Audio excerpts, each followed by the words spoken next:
This show is sponsored by the National Association for Primary Education. Hello, my name is Mark Taylor and welcome to the Education on Fire podcast.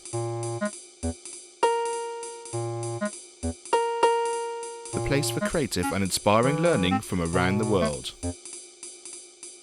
Listen to teachers, parents and mentors share how they are supporting children to live their best authentic life and are proving to be a guiding light to us all. Hello, welcome back. This is a bonus episode as we continue to bring our Learning on Fire podcast under the Education on Fire umbrella.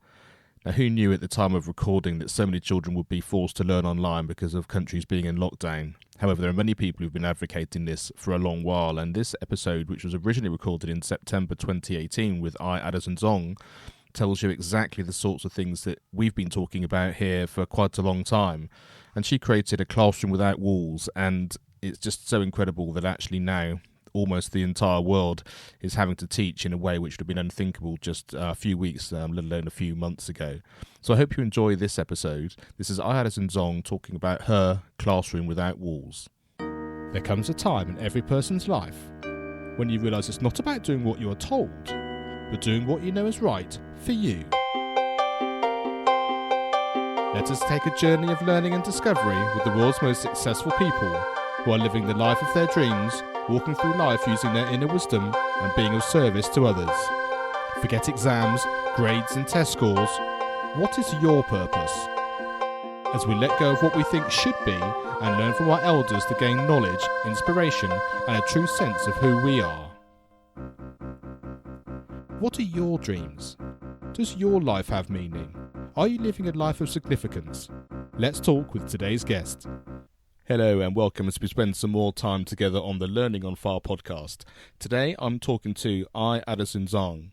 Hello thanks for joining me and let's explore the journey of who you are. Hey Mark, thank you so much for having me, truly my honor. So my name is and I am a college professor. I have been teaching in higher education for almost a decade.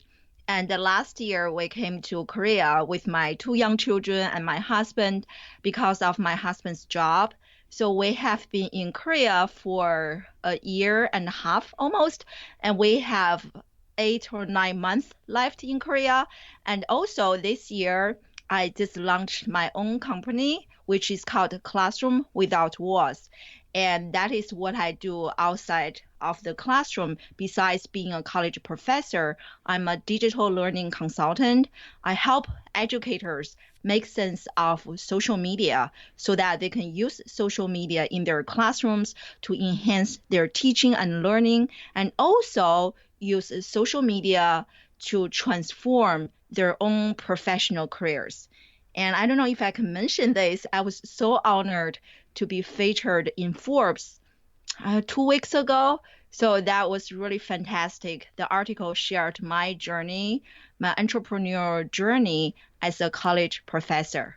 So that's kind of what I do in a nutshell. It was, and the article was fantastic. When I read it, I just thought it just really sort of encapsulated really sort of who you are and everything that you were trying to do. And can you just explain a little bit, just before we move on to the other questions, in terms of what made you want to sort of branch out on your own and sort of create your own business rather than just staying within the confines of your sort of normal day job? Yeah, that is such a great question. And because, as I mentioned, I have been teaching in the classroom higher education for almost a decade.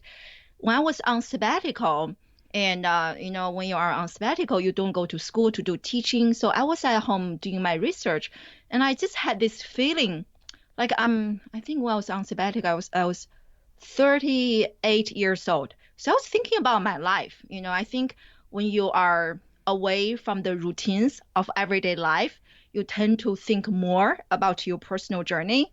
So I was asking myself, was this going to be my life for the rest of my life? Teaching, research, and service. So in a way, I felt like I could almost predict my life in 5 years, in 10 years, in 20 years, just going to the same school, teaching about similar classes and working with similar people. I was like, oh my God, that was scary. So I think I had that moment.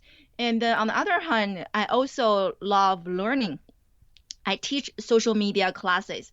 I really enjoyed listening to a podcast related to social media. When I was on sabbatical, I finally had more time to learn about things that I truly wanted to learn. And so I started listening to podcasts. I think there was one is EO Fire.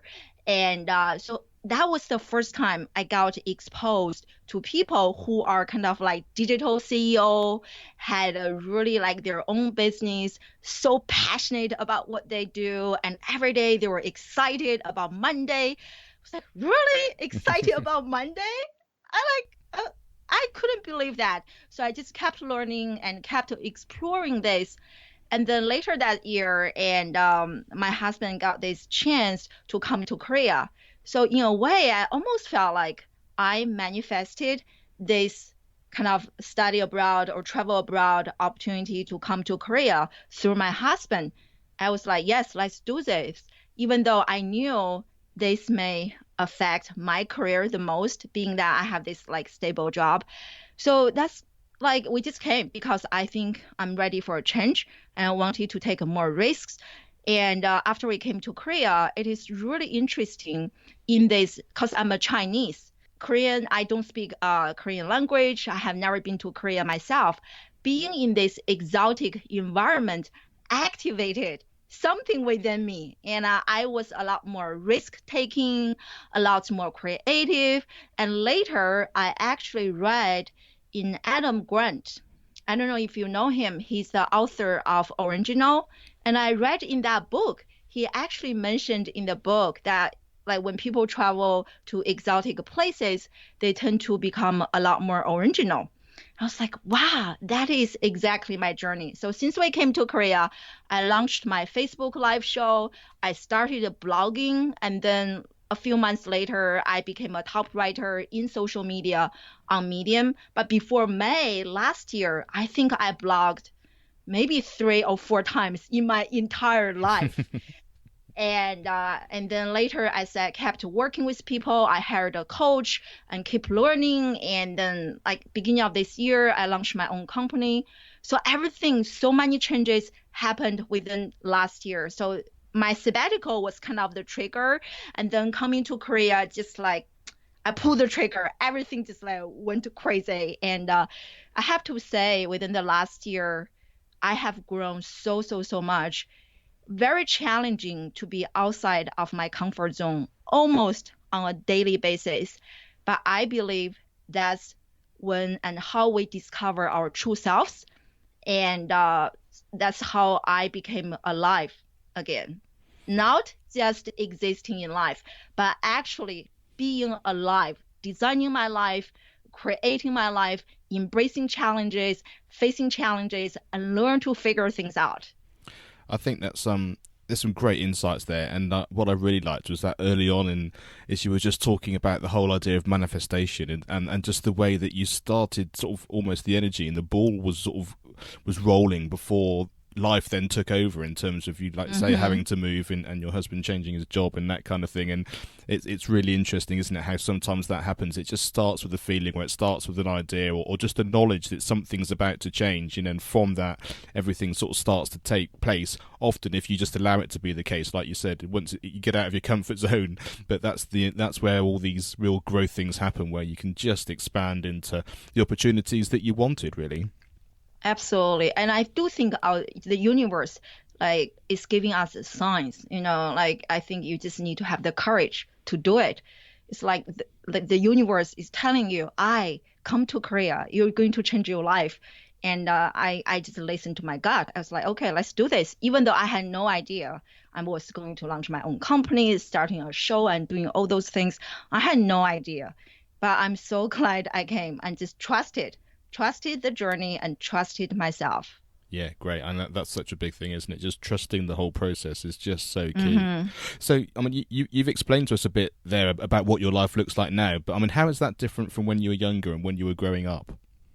Yeah, I grew up in China. I didn't come to the US until I think 2003 to go to graduate school. I went to Syracuse. I got my master's degree, and I later went to the University of Maryland. Both of them are in the United States. I got my PhD. And I think just reflecting on my life, the biggest change is technology. When I was young, growing up, we didn't have TV, we didn't have radio, we didn't have anything. We only just played outside and we had nothing. But now, like I was sharing with you before we started the interview, yesterday I was in San Francisco, in Phoenix, Arizona, attending a Facebook workshop. And today I'm here in South Korea. And next week, I'm going to start teaching my classes. And my school is still in the United States, New Jersey. So this is just so fascinating. And like, it is so interesting when people ask me, like at the conference, like, where are you from? I don't even know how to answer that question because natively I'm from China. But a few years ago, I became an American citizen. But now I'm in South Korea. But my job, it is still in the US, and I have this digital life. I just don't even know if there is a specific location to define who I am. And it's just so interesting how much technology and the digital media devices are changing my life. Nowadays, my work, like almost 99% is digital. The people I work with, I'm writing a book and like so many other things I do. Like, I don't even think I have a chance to meet like 50% of them. Like most people I work with, I have never ever connected in person. Isn't that interesting? So I think this is like the biggest change in my life growing up and now, just the impact of social media, technology, computer, and digital media devices. And what really strikes me is the fact that you travelled sort of halfway around the world from China to the US, where you, like say, you then became a citizen and you studied and created your life there, and yet there we are just a few years later, and like you say, actually the world is your home, because with the digital world as it is now, everyone is just literally a phone call or a Skype call or a Zoom call away, and Exactly. and it is just incredible that from that sort of literal journey from one continent to another, everybody is literally just the other side of a wire or a computer screen. Yeah, like another quick story. I started my Facebook live show last year. So my show has been joined by people from 15 different countries.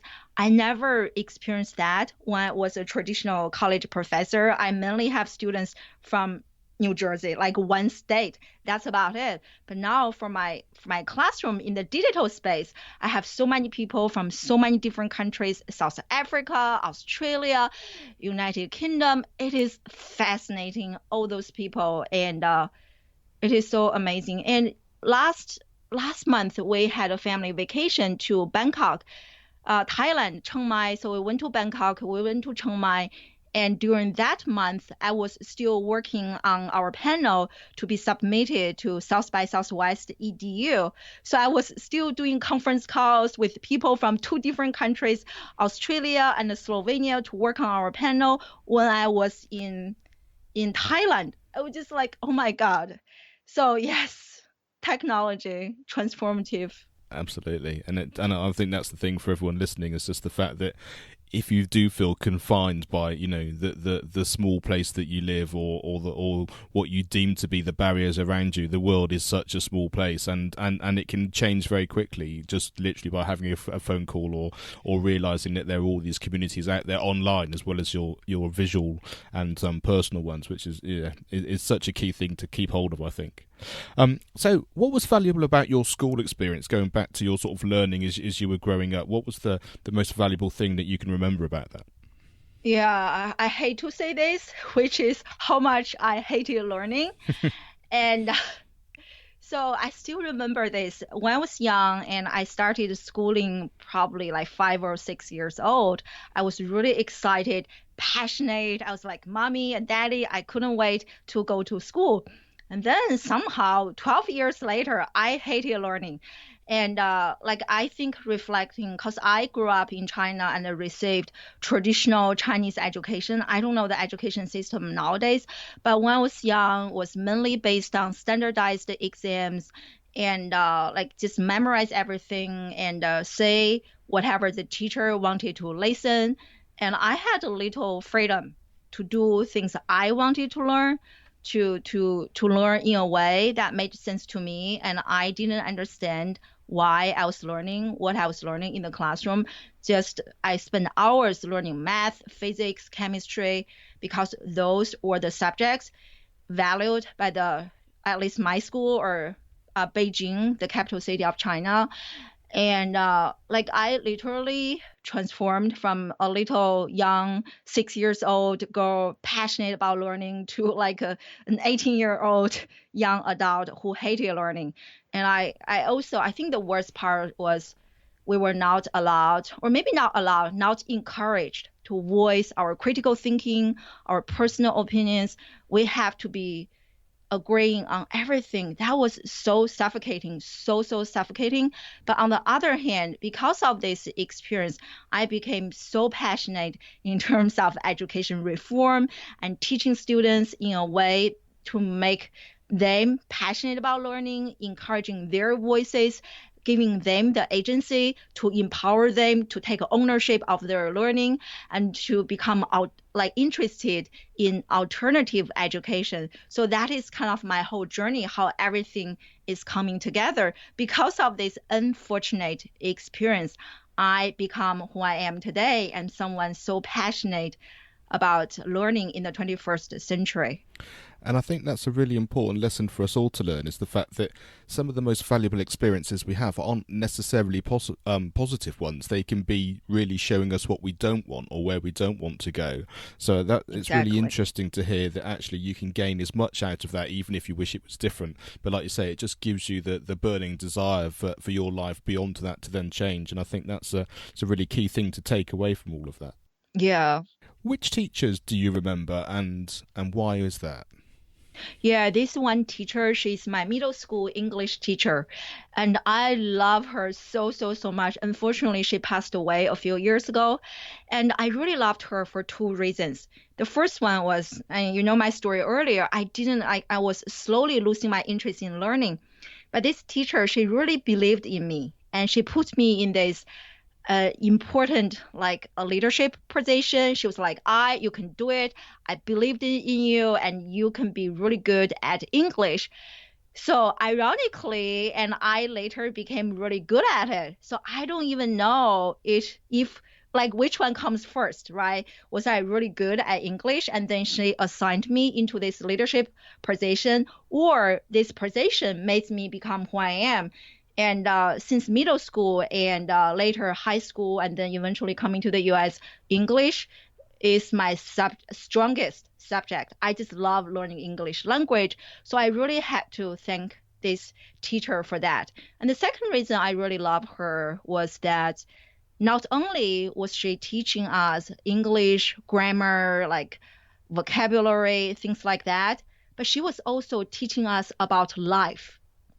That was so refreshing to hear. You know, when you were like 12, 13 years old, you were trying to figure out what is the purpose of my life? Why am I learning this? You have all those big questions in your mind that you wanted someone to talk to you, to answer your questions, but you don't know whom to talk to. So this teacher and every single class, she spent maybe 10 or sometimes even longer, sometimes even the entire class, like chatting with us about life, like motivating us. That was the best lesson and really motivates me and helps me like kind of see a different perspective on school other than being a like a traditional student, and started to think about my life after graduation, things like that. So for those two reasons. Yeah, I can really understand that. I think when someone talks to you, one as a person, and they see you for who you are, then that connection is something which is invaluable. And when they can then connect that to your life going forward and your surroundings as well, I think then you suddenly realise that all these things you're gaining at school in that sort of traditional learning environment, they're just tools to help you. But when you realise it's about you and the choices that you can make going forward, then I can really understand why that connection was such a powerful one for you. Who did you admire when you were young? Yes, and this was not when I was like little, but this was after I came to the US, I think probably in my late 20s. And this teacher, oh my God, she made such a huge impact in my life. I started my educational journey like in the US at Syracuse University. I spent 2 years at Syracuse and my degree is in communication. And then I started my like PhD study at the University of Maryland and my degree is also in communication. So for many years, I never had a chance to encounter any teachers from China, Korea, Japan, Southeast Asia, or even Asia in general. So I couldn't really see myself become a teacher eventually. There was no role model in my life to look up to in my day-to-day life. And until I started, I think this teacher is actually in the Department of Education at the School of Education. And even though she's not in my own field, so I discovered this teacher. I took her one class from her. And then from that moment, I was like, finally, I met a teacher whose skin color is similar to mine, who looks like me, and someone I can relate to. And finally, that teacher teaching a class and becoming a successful like professor has given me so much hope, knowing that one day in the future, after I graduated from Maryland, I may become someone like her. It was such a, I don't even know, life-changing moment. So I took all of her classes until my advisor asked me, do you want to switch to education like department? I was like, no. I need to finish my degree. But that teacher and someone from my home country and looks like similar, share similar skin colors, made such a huge impact. It is not about learning, almost. It is really about giving myself hope. So she has given me so much hope, and that's why I love her so much, and I really admire her. She was just literally, I idolized her. I was like, yes, I would just do exactly what you did, and one day I will be like her. And I still remember those moments. Yeah. I could really, yeah. I mean, just the impact of just being able to identify with someone, isn't it? I think that's the key. You can just sort of see yourself in someone, both physically, or emotionally, or spiritually, or whatever that connection happens to be. And I think then you can. It's that sort of common goal, isn't it, or that common identification, which, yeah, I can see how that can really impact so much on your sort of identification with yourself as well as the people around you. Oh yeah, I think that's why diversity is such important, like in media, it is so important for children from different countries, from different cultures to actually see themselves in media. It is so important. Like I'm an advocate of that because just having that level of relevance can really save or break a child, their dreams, their future. Yeah, absolutely. I absolutely couldn't agree with that anymore. Just really the media. That's a whole different podcast. But I can see exactly. we would chat about like that forever. Positive role models. Yes. Yeah, absolutely. And so, what was the best piece of advice you've ever been given, and who was it that gave it to you? Yeah, I actually have a quick story for this, and it is not by a person. I think I was reading a book. And I forgot the name of the person who wrote the story. In China, like we do palm reading. And if you take out one of your hands and you will see on your hands, the inside has like different lines, right? Like kind of wrinkles here and there. So the line that is closest to your thumb, and we call that one the lifeline. So what lifeline does is it symbolizes longevity, lifespan. So the longer that line is, and I mean, theoretically, the longer your life is supposed to be.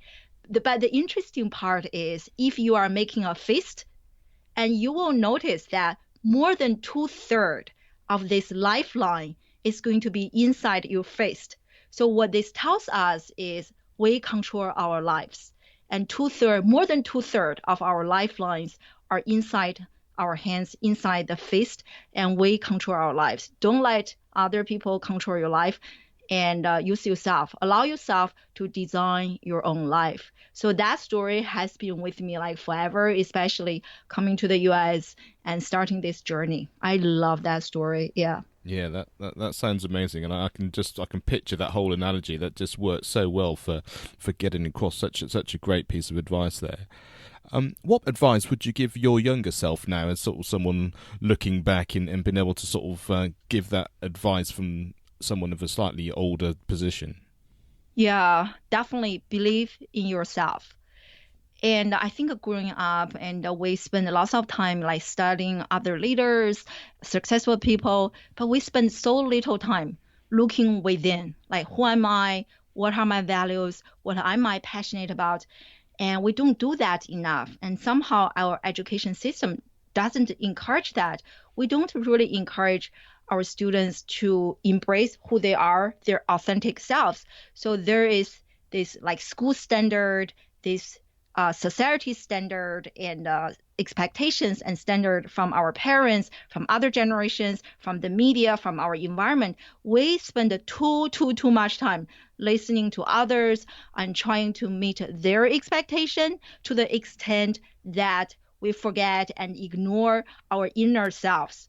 And I think reflecting on my own journey, that's why coming to Korea kind of triggered all of those things. And also before this point, from China to the US, also triggered a bunch of like actions or reactions and changes within me because I finally stopped listening to others and try to discover myself and try to discover my inner voice. So I really want to encourage others to believe in yourself. Don't worry too much about what others, our society tells us, but listen to the voice within. I think that what I really enjoy about that whole concept is the fact that there are so many of us as we start to get older, and I'm in my 40s now, and you have that sort of reflection, and like I say, you start to really delve within you to decide what you want to do, and you have less interest in what other people think. But you don't need to get into middle age, or you don't need to be elder to do that. You just need to be wiser, and actually being wise can be at any age. And I think you're absolutely right. As soon as you can actually identify within yourself, know who you are, be authentic, and then have the strength and the courage, like you were saying before, to actually then implement whatever it is that you think you want to do from there, then that happens at any age, whether you're a parent or whether you're a child. Exactly. Just go for it whenever you get that sense of who you are, your identity, and just really go for whatever it is that you want to do full-heartedly. I have to share with you because I started this kind of self-reinvention journey last year. And now I feel like I finally discovered my calling. And it is such an amazing feeling. My calling, my purpose, my interest, my passion, everything is so aligned with what I'm supposed to do. And for the first time ever in my life, I can truly say I love Mondays. I love what I do. I love going to work, quotation marks. And I never truly experienced that before, but now I see this is possible. I believe everyone has their zone of genius, and they need to work within to discover that. I don't think anyone is going to tell you. Maybe some people will, but you still have to do the homework yourself to really discover and look within to discover that zone of genius. Yeah, I do love the sort of almost dichotomy, as it were, of the fact that, especially when you're young, you're looking out to get as much information as you can, as much advice as you can, and the world is your oyster. But actually, the most important journey is that inward-looking one, so that it gives you the freedom to then expand out of there. And that really does sort of strike a chord with me as well. And so from sort of your sort of journey in this sort of last year or so, which seems like a fantastic one for you, what does your future look like from here? I am an advocate of educators becoming practitioners. You are in education, we know like one of the problems, at least in higher education, is the gap between what we teach in the classroom and what students do in real life. And I think to really shrink the gap, we have to start with educators. And when I was attending this Facebook workshop from Dennis Yu, and he shared their business model, which is learn, do, and teach. So I think the doing part is what is missing in our education. We learn and we teach, but we don't do enough, especially as a teacher.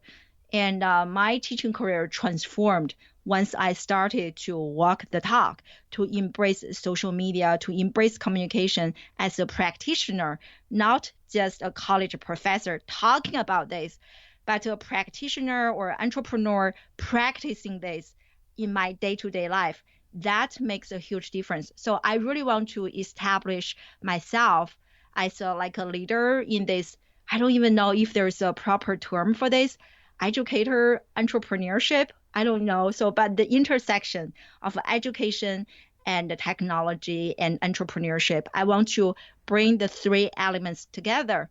And I want to continue to craft my skills as a digital learning consultant to help other educators learn how they can incorporate social media to transform their classroom teaching and their professional careers.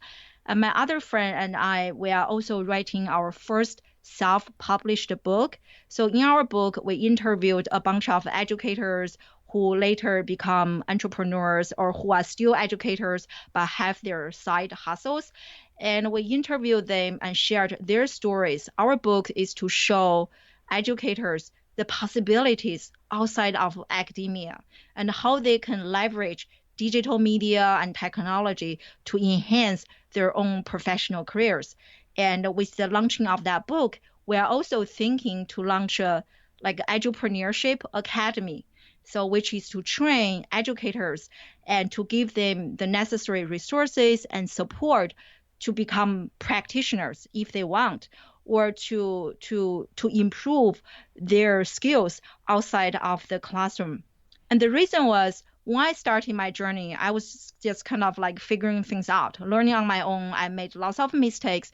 I really wish there was a service like geared toward educators who are not satisfied with being traditional educators, who wanted more in their lives but didn't know how to get started. So that's kind of how we see our Edupreneurship Academy is going to fill in the void. So that's kind of my goal for myself in the next 2 or 3 years. I think it's a great journey to be on it, I really identified with that because as a younger student, I completely understand that kind of the teacher in the classroom and being told things and all that kind of thing. But then because I'm a musician, I went to music college in London and learned how to be a professional percussionist. And at that stage, I was taught by some of the greatest musicians in the UK. That they were playing for world famous orchestras, and it was exactly what you said. They were doing it day in, day out. I was watching them in my lesson, but I was also watching them on the telly, listening to them on the radio, interacting with them in rehearsals. And I can sort of see both sides of the coin here, because actually having professional people in whatever field that happens to be wanting to give back and to teach other people, Absolutely, giving them the skills to be great teachers, and as you say, the people that love the teaching already, giving them the skills to know what the actual working environment is. And I think once those two things join, then all of a sudden the whole sort of market of education, as it were, just explodes, doesn't it? Exactly. I think you mentioned such a great point. Practitioners, educators, and also our students. And I always try to tell my own students, don't think that you can learn everything from me because I only know this much. And you also need to take ownership in your own learning, becoming a student and also becoming a practitioner yourself, regardless of your age. Start to practice everything you learn in the classroom. I think we all need to embrace this learn, do, and teach model as students, parents, practitioners. It is a holistic system. I think you're absolutely right, and in terms of that kind of, like you say, looking beyond just the person that's actually teaching you in front of you. So what sort of podcast or book, film, video, song, what resource has had the biggest impact on your life and why? And I guess sort of how that sort of, like you just said, reflects beyond just the teachers that you have during your growing up. Yeah, I think in life, I see life as life has different phases or different stages. And last year I started like maybe someone called mid-age crisis. So this self-reinvention journey. But I have been like in higher education for almost, or in education for my entire life. And education is a service industry. And people are used to like doing service, everything is a service, and doing free work. And because most teachers are so underpaid, so I think we are used to being broke. And so like I had this huge mental block on money. First of all, I was not comfortable with talking about money. I don't even want to talk about it. And second, I just don't feel comfortable going outside of my comfort zone to make more money or even like call myself, oh, I'm a consultant. I actually do surveys outside of school and you have to pay me. I couldn't say that. It was so hard. I literally had to work on myself. So there is one podcast that really helps me to overcome that particular self-limiting belief. It is called Mind Your Business, and it is by James Whitmore, Wedmore. And since I discovered this person and his podcast is not only about teaching you the business, the social media, the digital marketing aspect of doing whatever you are supposed to do, but also about working on our mind, how to overcome our mental challenges, mental blocks, self-limiting beliefs. And through that podcast, I got connected with many people. I just like stalk them, quotation marks, on social media and learn from them and realizing, okay, I'm not the only person who suffer from like imposter syndromes or self-limiting beliefs. Many people actually struggle with that. So that gave me so much more confidence and hope. But that podcast, it was life-changing last year. That's brilliant, and it's so valuable, that, isn't it? Like you say, just to be able to push through and also find other people in the same boat. And I think once you realise you're not alone in these things, that really just opens the door for some really sort of valuable work on what it is that you're sort of exploring. Exactly. Especially, I think, if you are just starting out on a journey, I think it is normal to just feel like, okay, who am I to do this, And that's why I love to connect with more successful people who also embrace vulnerabilities. I'm an advocate that vulnerabilities create connectivity. Very often, like in the digital space, everyone is sharing, oh, my life is perfect, I'm amazing, I just did this, I did that. We all do that. But so few people are actually sharing the struggles in their lives or like their self-limiting beliefs. So when I do connect with leaders who are way before me, and when they also share, oh my God, that was such a moment to understand that I'm where I am is okay. Look at those people who have been on this journey for so many years. They also struggle with ABC. It is okay that I also have those problems. And so I really enjoy connecting with those leaders who are a lot more authentic, who share like more the vulnerable, or not more, but equally, they expose what makes them vulnerable. And those people are really like, they made an impact in my life. And for those people listening who can, I can just sort of hear them identifying and saying, I want more, I want to know more. What's the best way for them to connect with you and to find out more about you? So my talking about personal branding, my name is Addyson-Zhang, just Addyson-Zhang on every single social media platform and even my Gmail. So Addyson-Zhang at gmail.com. So please feel free to reach out to me. I love building social connections. I love to hear from you and help you in whatever way I can. That's absolutely fantastic. And thank you, Ive, for sharing your wisdom and allowing us to learn from your great experiences. Oh, thank you so much for having me, Mark. The honor is all mine. Thanks for listening to the Learning on Fire podcast. For more information, please visit educationonfire.com and follow the links from the homepage.